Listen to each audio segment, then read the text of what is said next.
All right, so we are live here. It is Tuesday. It is a Tuesday. It is 1 o'clock, and I'm excited to be talking to you guys today. And really, I'm starting here with the video, right? Because we're video, but I'm gonna shut the video off, right? And I'm gonna turn the video off, and we're just gonna talk, right? And I want you to hear what is being said today, and I want you to really internalize it. And really the expectation is that over the next few minutes we're going to go over exactly how we make money, right? We're going to go over exactly what you need to do to make money, and then really, like, once you figure this out, it's a matter of rinse and repeat. Do it over and over and over again. It's a very simple business. So I wanted to tell you that I'm going to shut the video off, but I want you to listen, and kind of go through this mental journey of how it is that we do what we do, how we book appointments, and how we help our clients out. So don't be alarmed. Don't be alarmed. Like, we're switching to this, and really, most importantly, like, what I want to tell you today is that there's so many other people that are making money doing what we're doing. There's absolutely no reason that you can't too, right? So, like, if you're just getting started and you're trying to figure it out, great. You can just copy this and it'll be great. It'll work really well. But if Trinity's out there making money, and Logan's out there making money, and John's doing it, like, why can't you too, right? And we got a number of different people that are making a six-figure income with us, and it's really just a matter of learning the principles behind this, right? And as we go through this, it's not so much. I want you to hear the words, but I also want you to catch the feeling of, it's not so much exactly what's being said, but how it's being said, right? When I was a kid, I used to listen to my sister get in trouble all the time, and I learned a lot from that because she was my older sister. So I feel like when you got siblings, you have an advantage, right? Because you get to hear all the things they mess up on and just trying to figure out how to get away with it. And so I listened to my mom, and she would say it to her more than she said it to me, but she would always say, it's not what you said, but it's how you said it.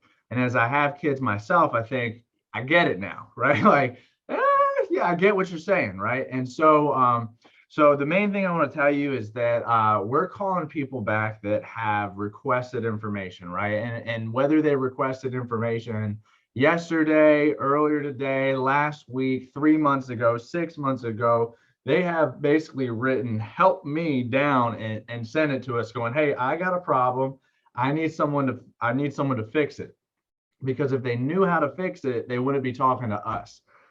It's really like, I have a person that I was talking to earlier today, and they're telling me they have this money and they want me to help them do something with it. And I'm going, if they already had somebody, they wouldn't be asking me about it. So just remember that, like, as we're going through this, that when somebody requests the information, it is just a name, a number, and a reason for a conversation, right? And so when somebody requests information, whether it be for life insurance, whether it be for final expense, mortgage protection, whatever it's for, they have a problem and we are the solution, right?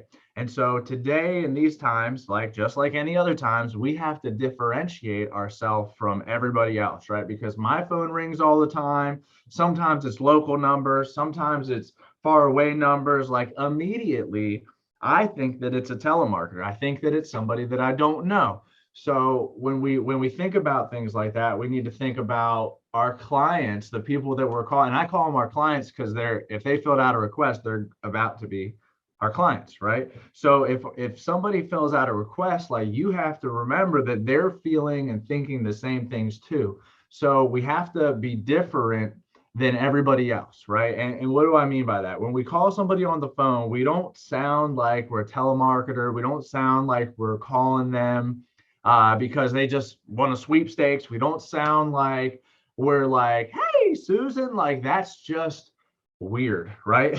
So it's, how do we be different, right? And I'm going to go over a couple of key points of the script, and key points of things that are said and how they're said. And one of the things that we do is, when we're calling a lead, when we're calling a response, a request for coverage, it is, we're calling them back. So we're getting back to them, right? So I want you to remember that piece of it. Like, we're just getting back to them about the request for information that they had made regarding this. getting back to you about the request for information that you made on the mortgage protection. I'm getting back to you about the request for information that you made on the final expense benefits. One thing that I'm not going to do, right, and that I've been taught for a long time is I don't call them and say, hey, Bob, my name is Paul. Why? Because as soon as we say the words my name, they know that they don't know us, right? But if I call you and if I call Mary and I say, hey, Mary, yep, hey, this is Paul. Like she's trying to figure out in those first few seconds of the phone call, she's trying to figure out, how do I know this guy, Paul? Who is he and why is he calling me, right? And so if we do it correctly, they're searching their Rolodex in their brain going, who is this guy? Like, what is he? Like, how do I know him?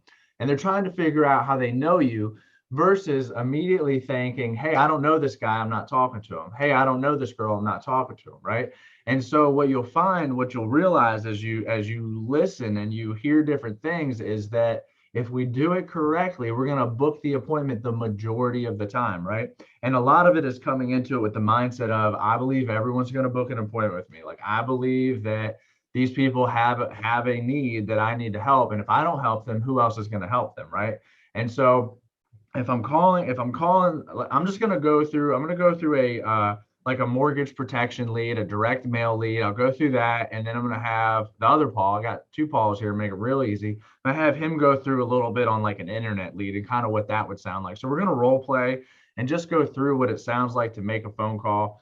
And just understand that, like, this is, like, to me, like, this is a very, very important, because I believe that if we don't call these people and we don't go out there and we don't help them out with the insurance, that they're most likely not going to meet with anybody else, and they're probably going to die without their feeling protected.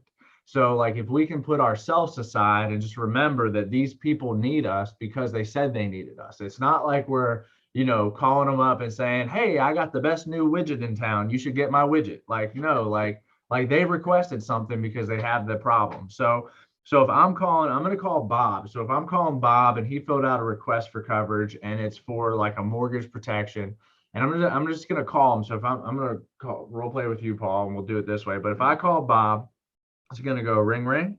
Hello. Hey, Bob. Yep. Hey, this is Paul. I was actually giving you a call back, Bob, about the request for information that you had made on the mortgage protection. Yep. Mm-hmm. Okay. And my simple job on that, Bob, is really just to get the information that you would want it back out to you. And I wasn't sure, like, what time are you working during the day, tomorrow or Saturday? Well, I work until 5 on Friday and I'm off on Saturday. Okay. So there's absolutely no reason you wouldn't be home tomorrow about like 6 o'clock? Yeah, I'll be home. Okay. So what I'm going to do, Bob, is I'm going to go ahead and put it in for about 6 o'clock tomorrow evening. Do me a favor and write that down so you don't forget about me. And you don't have any like killer dogs or anything I got to worry about when I get there, do you? Nope. Okay, awesome. And then you didn't put down a spouse on this, Bob. Is it just you or are you married? I am married. Okay, and she'll be there as well? Yes, she will be. Okay, write that down. Let her know so you don't forget about me, and I'll see you tomorrow at 6. Perfect. See you then. All right, bye. And you might be thinking, like, does it go that simple? A lot of times it actually does. Like it really does. And you might say, well, what if they give you an objection? We're going to get to that in a second. But what I know is that when I'm calling them, whatever day of the week it is, I'm going to be trying to book my appointment in the next 24 to 48 hours. So in the next 24 to 48 hours, I'm going to book my appointments to go see these people. Why in the next 24 to 48? Because if I do it any longer, they're probably going to forget about me. We had a 2-minute and 35-second conversation on the phone. Like, they don't know me. They haven't seen me before. Like, they're probably not going to remember me, right? I don't ask permission to come over. I just assume that they think that I'm already going to come over. All right. When we talk about a mortgage protection lead, remember this. They just bought or refinanced on their home. They most likely just had somebody come over to do that, or they went somewhere to have it done. Like, they're used to that kind of a thing, right? If they give me any kind of objection, like they say something like, well, do you have to come to the house? Yeah, I just got to verify that you're not like 1,000 pounds, chain smoking with an oxygen tank, and not telling the insurance company about it. And typically they go, ha ha ha ha. Yeah, like they laugh, right?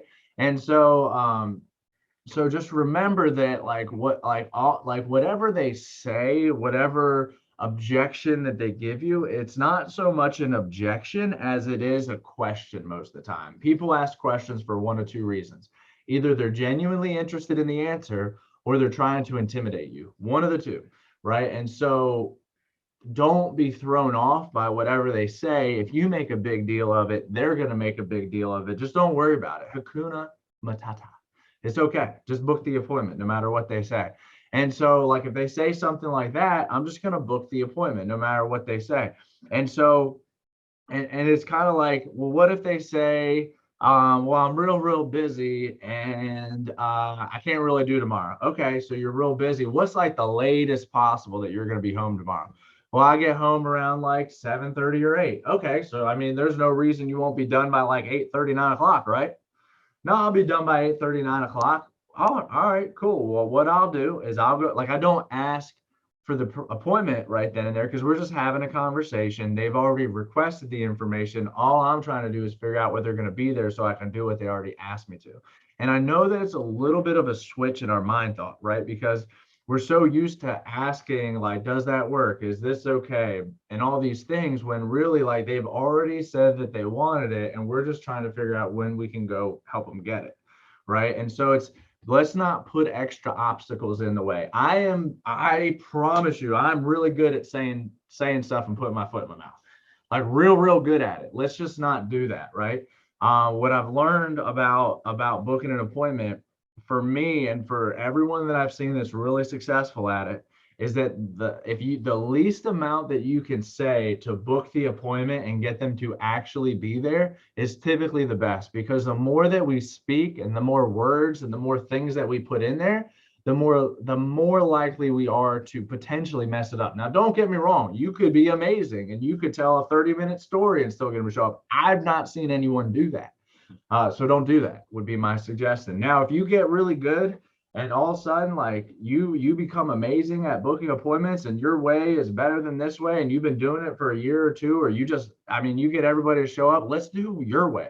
But until then, I've just always been really good at copying other people, and this has worked over and over and over again for a long time. Like, I learned it from someone else, and then I've taught it to a bunch of other people, and it just works, right? It's as little as you can say to book the appointment and get them to be there.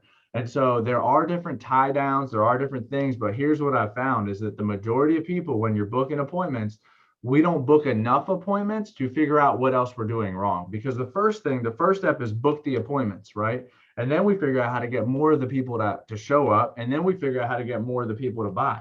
So 80% of this business is booking the appointment. Why is that? Because if I can book 20 appointments in a 3 to 4 hour setting, and I got 20 appointments for the next 2 days, I'm going to figure out how to make money.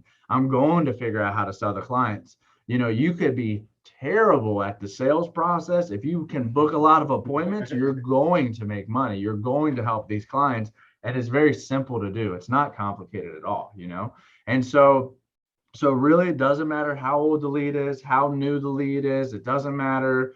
And none of that stuff matters. It's just a matter of booking the appointment. It's very, very similar for a direct mail. And I'm going to go over direct mail, and I'm going to cover like a final expense. The only thing that we change in the script is I'm getting back to you about the request for information that you made on the final expense benefits, or the state regulated life insurance benefits.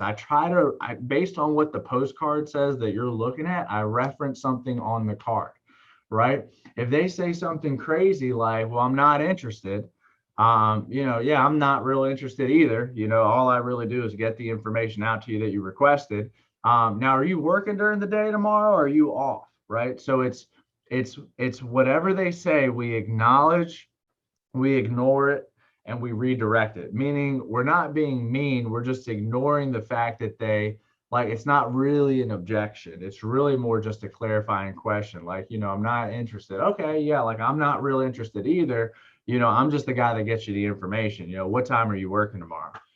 The reason that they're saying they're not interested, typically is because they think you're a telemarketer and they don't know why you're calling. Another thing you could say is, okay, well, this is Bob Smith, right?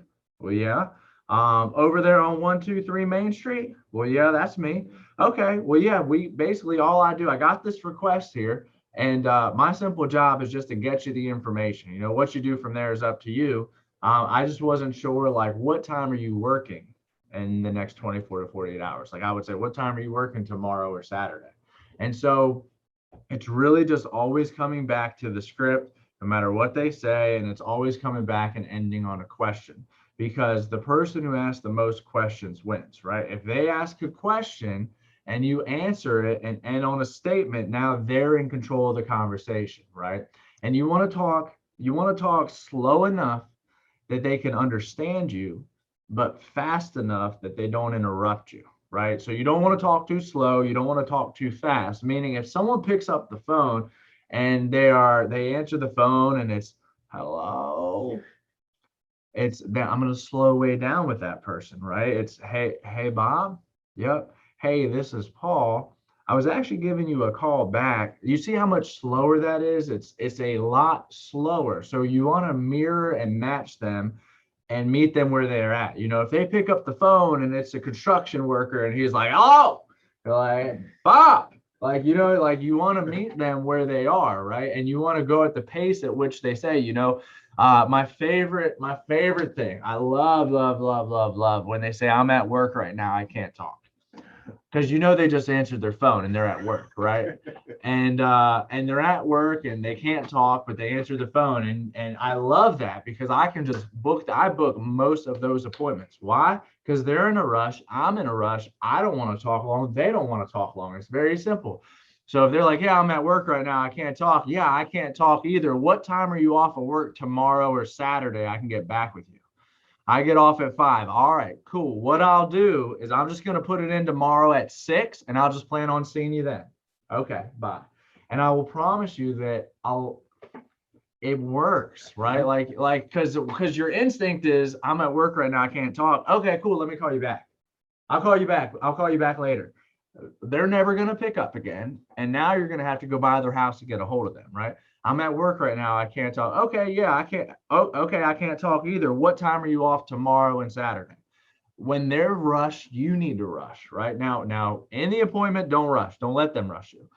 On the phone, get it done, right? Figure out what time they're going to be there, figure out what time you can talk to them and get back to them at that time, right? All the purpose of the phone call, the only purpose of the phone call is to figure out what time they're going to be home so that you can get there at the same time as them, right? There's no other purpose of the phone call except for to book the appointment. We are selling the appointment. That's it. Right? Why? Because I know this. If I can get people to sit down and talk to me, that half of them are going to buy something, right? Half of them are going to be interested in what I have to offer. Why? Because I feel like I'm a good person, right? I feel like that if I sit down with them, I'm going to do the best thing by them. Am I a different person on the phone than I am in the home? Yes. Why? Because I just need to book the appointment. Once they see my bright smiley face in their house, it's a whole different than all the like, we can be friends, we can get to know each other, and I can help them get the insurance. But on the phone, I just need them to let me come over because they don't know me yet. It's interesting when you talk to someone on the phone versus when you see them, you feel different about that person, right?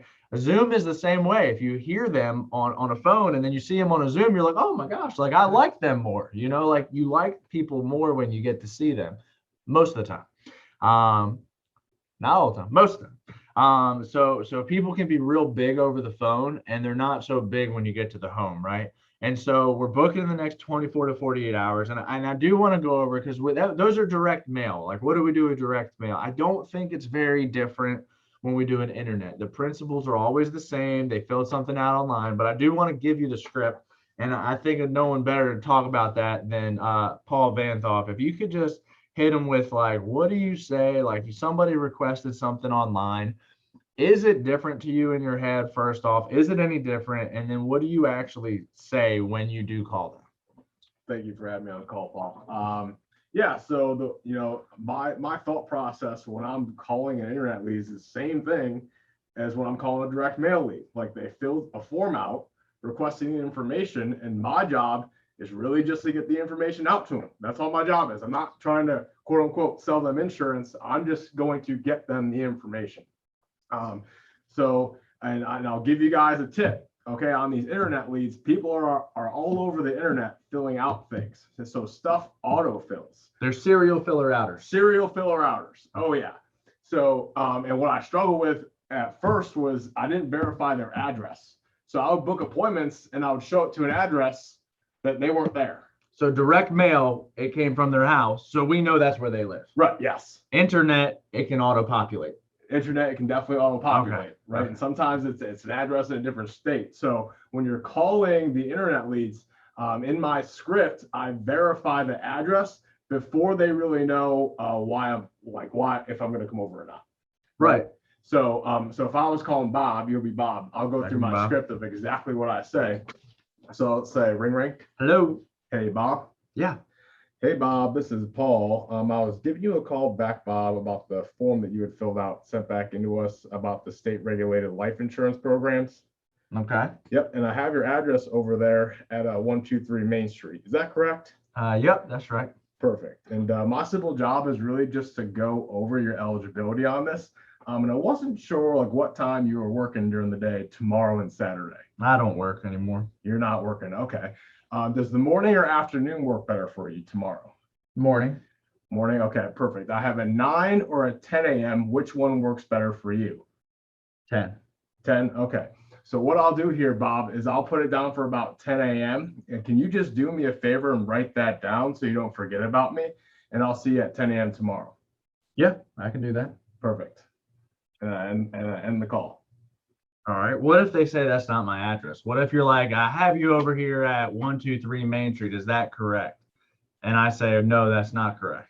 I'll say, all right. Yeah, probably auto-populated. What is your current address?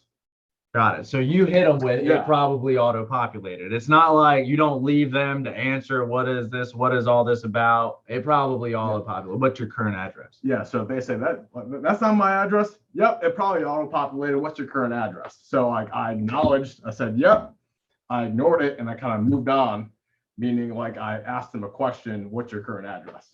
So I got him thinking about what his current address is. And then he tells me.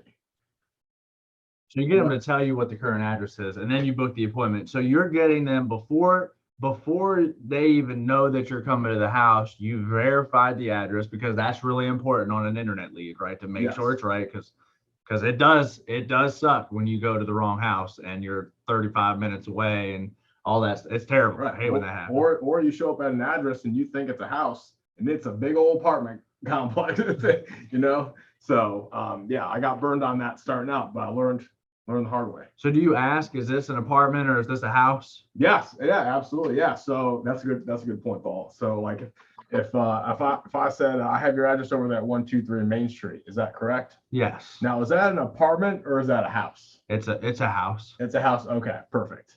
So I mean that is the other thing that I add in there. Is that an apartment or is that a house? Because you can say, and people will say this, like I'll say, so I have your address over there at 3800 Success Lane. Is that correct?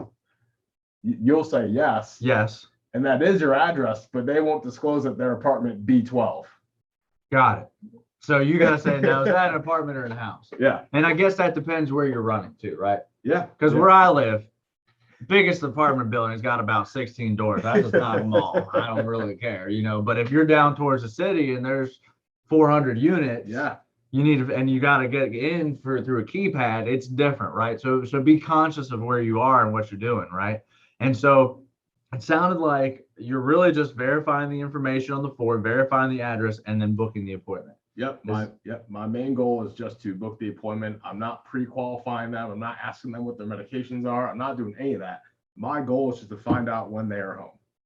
Okay. So figure out what time they're home, and you don't pre-qualify them. Why? Because I don't want to mess it up. I'll say too much. And we can cover everybody. And we can cover everybody. So there's nobody left behind. Right. So we can cover everybody. So there's no need to verify, right? Yeah. And you might go, well, which product do I write? Well, talk to whoever you're working with, and they should have you a game plan and a backup game plan. And guess what? You're gonna mess it up. Guess what? I still mess it up, right? So like, and do I mess it up as often? Not as often, but everybody does, right? So don't worry about that part of it, because if we can get out there and we can get in front of people, then we can get the success that we're looking for. And by doing that, like, here's the crazy part. When you help one of these clients, and I know this part of it sucks, but when they die and their family member calls you to say, hey, so and so died, like, everything, all the other stuff that was messed up and went bad, like, you kind of feel good about yourself for having helped that family, right? Like, have you had a death claim yet? Yeah. Oh yeah, bunch. Did you feel terrible for having sold them insurance? No, it felt great. Right. Did you feel like you wished it was more? Oh yeah. Almost every time I go, I yeah. wish it was more. I wish it was more. Like, there hadn't been a time someone died that I was like, dang, well, that was plenty of coverage. Like, even like, and I look at mine and I go, I have a lot of coverage, but I go, dang, when I die, I'm gonna wish it was more. I won't know because I'll be gone. But like, you know what I mean? Like, you die, I'm gonna go, dang, I wish you had more insurance. Yeah. I didn't think it was gonna die this quickly. Right. But like, it happens all the time. People die every single day. And like, I say that, like I say it, I'm just saying it out loud because we talk about it all the time, but it is the truth, right? These people die, and when we go out there, if we don't get out there and sit down with them and get a little bit uncomfortable, right? Because it is a little uncomfortable, right? Like, we're not trained to be this straightforward on a phone. Like, we're not trained to be this assumptive on a phone call, right? This isn't normal. Your mama or your daddy or your grandma didn't teach you to be like this. They taught you to be respectful when you call, ask questions, be polite. Doesn't mean you are, but they might have taught you that, right? And so, like, I want to say that to say, like, it's not that we're not being impolite. We're being assumptive, right? And we're being assumptive. Why? Because they already requested it, and we're just trying to figure out when they're going to be there. We're just trying to figure out how we can help them. We're trying to serve the client. And the only way that we're going to serve the client is to get in front of the client, let them know who we are, what we do, and how we're going to be able to help them, right? And a lot of it is that transfer of a feeling of, hey, I'm just a guy. Like, 'cause think about this. Imagine if you called into the doctor's office and you said, hey, my ear hurts. I'd like to get an appointment. Is there any way I could see someone today? And they go, well, yeah, I mean, we're wide open today, tomorrow, come by whenever you want to come. That would be so weird, right? But if they're like, you know what, a good doctor is going to say this, or a good doctor's office is going to go, you know what, we're booked. We are booked slam packed through November 15th. But you know what, we could probably squeeze you in between some other appointments this afternoon. Could you come in between 2 and 3?